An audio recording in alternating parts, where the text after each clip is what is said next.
Hello friends, welcome to Tiruppur சமையல் தமிழ். அனைவருக்கும் வணக்கம். எல்லோரும் எப்படி இருக்கீங்க? இன்னைக்கு நம்ம முருங்கைக்கீரை வச்சு ஒரு பொடி தான் செய்ய போகிறோம். முருங்கைக்கீரை உடலுக்கு மிகவும் நல்லது. இதில் அதிக அளவு கால்சியம், அயன், விட்டமின் பி இருக்குங்க. இதனை உணவில் அடிக்கடி எடுத்துக்கலாம். ரத்தத்தில் உள்ள சர்க்கரை அளவை கட்டுப்படுத்தும், எலும்புகள் வலுவடைய செய்யும், முடி உதிர்வதை தடுக்கும், ரத்தத்தில் உள்ள ஹீமோகுளோபின் அளவை அதிகரிக்க செய்யும். எனவே இதனை நீங்கள் ஏதாவது ஒரு விதத்தில் எடுத்துக்கலாம். இது போல் பொடியை செய்து வச்சுக்கிட்டிங்கன்னா டெய்லியுமே எடுத்துக்கலாங்க. பொடி இட்லி, பொடி தோசை செய்யலாம். ஒயிட் ரைஸ்க்கு ரொம்ப அருமையாக இருக்கும், வச்சு சாப்பிட்லாங்க. கண்டிப்பாக செய்து பாருங்கள். வாங்க எப்படி செய்யறதுன்னு பார்க்கலாம். முருங்கைக்கீரை நல்லா ஃப்ரெஷ்ஷாக வாங்கிட்டு வந்துருக்குறேங்க. 2 கட்டு வாங்கிட்டு வந்துருக்குறேன். இதுபோல் முருங்கைத்தலையை உருவி எடுத்துட்டுங்க. ஒரு சின்ன சின்ன இந்த கோல் மாதிரி இருந்தால், இது போல் இருந்தால் பரவாயில்ல, போட்டுக்கலாம். நல்லா உருவி எடுத்துகிட்டு வந்துட்டேன். இதை நல்லா 2-3 டைம் மஞ்சள் தூள் போட்டு நல்லா வாஷ் பண்ணி எடுத்துட்டு நிழல்லையே உலர்த்தி எடுத்துக்கலாங்க. ஒரு ஒயிட் கிளாத், சுத்தமான கிளாத் விரித்து அதில் இது மேலே பரப்பி விட்டு நல்லா 2 நாளைக்கு 2-3 நாள் நல்லா காயிற வரைக்கும் வச்சுருந்துட்டு அப்புறமா எடுத்து பவுடர் பண்ணிக்கலாம். இது போல் இருக்கணும். சின்ன சின்ன இது இருந்தால் பரவாயில்லைங்க, சின்ன சின்ன கோள்கள் இருந்தால் பரவாயில்ல. நல்லா எல்லாமே உருவி எடுத்துக்கணும். வாஷ் பண்ணி எடுத்துகிட்டு வரேன். நல்லா வாஷ் பண்ணி 2-3 டைம் மஞ்சள் தூள் போட்டு நல்லா வாஷ் பண்ணி எடுத்துகிட்டு வந்துட்டுனுங்க. இது போல் நல்லா ஒயிட் கிளாத்தில் பரப்பி விட்டு காய வச்சு எடுத்துக்குங்க. முருங்கைக்கீரை ஒரு நல்லா காய வச்சுட்டேனுங்க. நிழலில் தான் காய வச்சுருக்கிறேன். 2-3 நாள் நல்லா நிழல்லையே காய வச்சு எடுத்துகிட்டு வந்துருக்கிறேன். இப்படி முறுமுறுன்னு இருக்குது கிறிஸ்பியாக. வறுத்துக்கலாங்க. இது கூட சில பொருட்கள் போட்டு வறுத்துட்டு அப்புறமா பவுடர் பண்ணிக்கலாம். ஒரு பேன் வச்சுட்டேனுங்க, சூடாகட்டும். கடலைப்பருப்பு இது ஒரு 50 கிராம் இருக்குங்க, வறுத்துக்கலாம். ஸ்டவ் மீடியமில் தான் இருக்குது.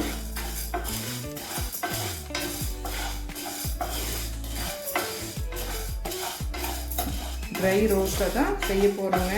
ஆயில் விடக்கூடாது, அப்போ தான் ரொம்ப நாளைக்கு கெடாமல் இருக்கும். பிகினர்ஸ் சொல்கிறேன். நல்லா சிவக்க வறுத்துக்கணும்.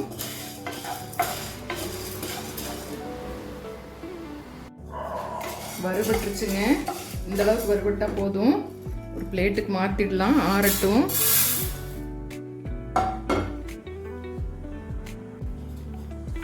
அடுத்து உளுந்தும் ஒரு 50 கிராமுங்க, 50 கிராம் இருக்கும். இதுவும் வறுத்துக்கலாம். எல்லாமே ட்ரை ரோஸ்டாக தான் வறுக்க போகிறோம். ஆயில் விட போகிறதில்ல. நல்லா சிவக்க வறுத்துக்கணுங்க. தனித்தனியாக வறுபடு, ஒவ்வொன்றும் ஒவ்வொரு டைம் எடுத்துக்குங்க வறுபடுறதுக்கு. அதனால நான் எல்லாமே தனித்தனியாக தான் வறுக்க போகிறேன்.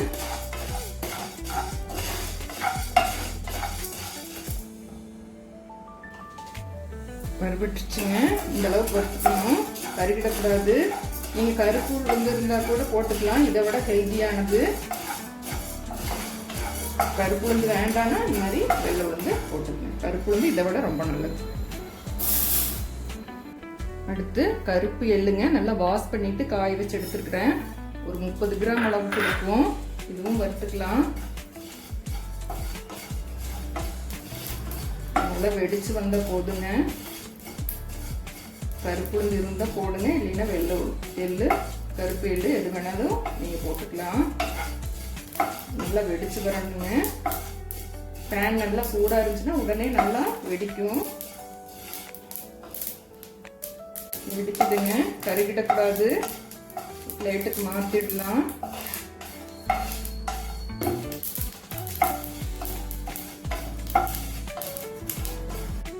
இந்த அளவுக்கு வறுபட்ட போதுங்க. இதுவும் பிளேட்டுக்கு மாற்றிடலாம், இல்லைன்னா கருகிடும்.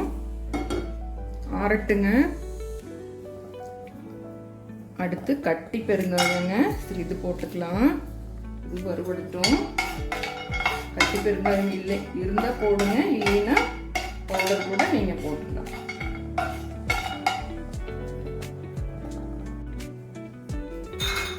வதக்கிடணும்.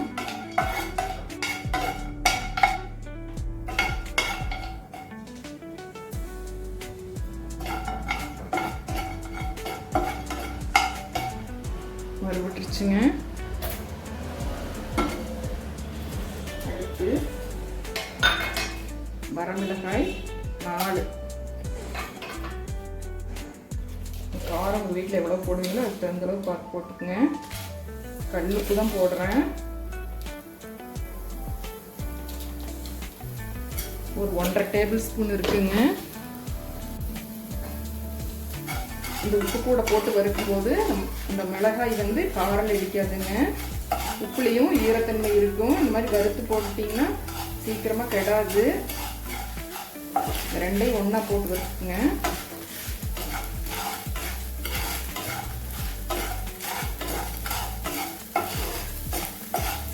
காரமெல்லாம் உங்கள் வீட்டில் எவ்வளோ போடுவீங்களோ அதுக்கு தகுந்த அளவுக்கு பார்த்து அளவாக போட்டுக்குங்க.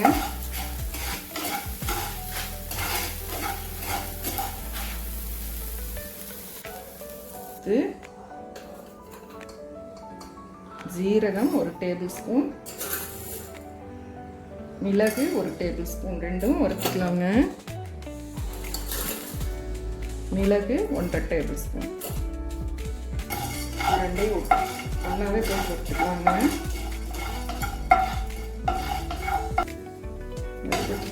வறுத்துக்கலாங்க. பூண்டு வதக்கலாம். ஒரு 4-5 பல் போட்டுருக்குறேனுங்க. நல்லா சிவக்க வதக்கணும். தோல் உரிச்சிட்டு தட்டி எடுத்துக்கிறேனுங்க. நல்லா வதக்கிக்கணும். பூண்டுக்கு மட்டும் கொஞ்சமாக ஆயில் விட்டு வதக்கும் போது நல்லா வதங்கிடுங்க. நல்லா கிறிஸ்பியாக ஆகணும். கொஞ்சமாக விட்டு வதக்கி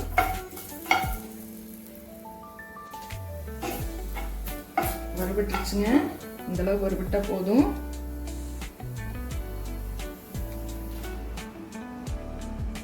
கொஞ்சம் நிறைய இருக்கிறதுனால பெரிய பேனாக வச்சுட்டுனுங்க.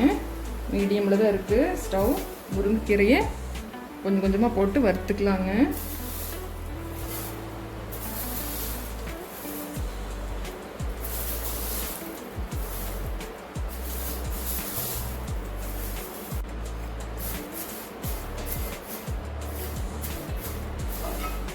காஞ்சு போயிட்டே இருக்குதுங்க. அதனால சீக்கிரமாக வறுபட்டுரும். ஸ்டவ் மீடியமில் தான் இருக்குது.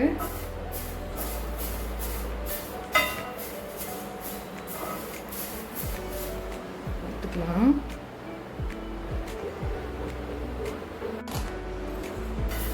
இந்தளவுக்கு வறுபட்டா போதுங்க. வறுபட்டுருச்சு. ஏன்னா நம்ம காஞ்சிக்கிறதுனால சீக்கிரமாக வறுபட்டுருச்சுங்க. இதே போல் எல்லாத்தையும் வறுத்து எடுத்துகிட்டு வரேன். ஆறுனதுக்கு அப்புறமா பவுடர் பண்ணிக்கலாம். ஆறிடுச்சுங்க. மிக்ஸி ஜாரில் போட்டு ஃபஸ்ட்டு இதை பவுட்ரு பண்ணிவிட்டு அப்புறமா இந்த முருங்கைக்கீரையை வறுத்ததை கடைசியில் இது கூட போட்டு பவுட்ரு பண்ணிக்கலாங்க. அது சீக்கிரம் அரைப்பட்டுரும். இது கொஞ்சம் லேட் ஆகும். இது முதல்ல பவுட்ரு பண்ணிட்டு பார்க்கலாம்.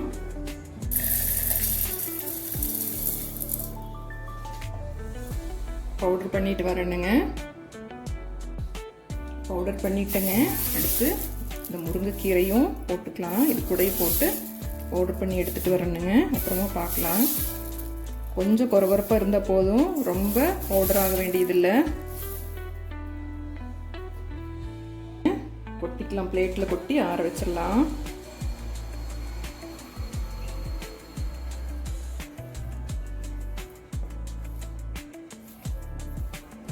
கொஞ்சம் கொரகொரப்பாக இருக்கணுங்க.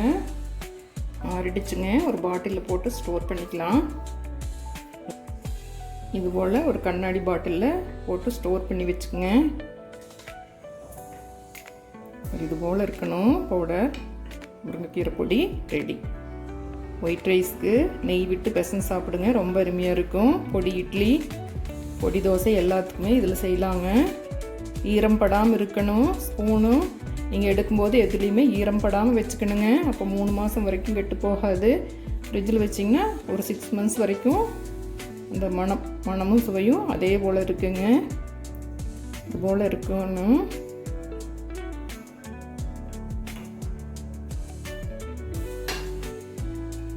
முருங்கைக்கீரை பொடி போட்டு ஒயிட் ரைஸ்க்கு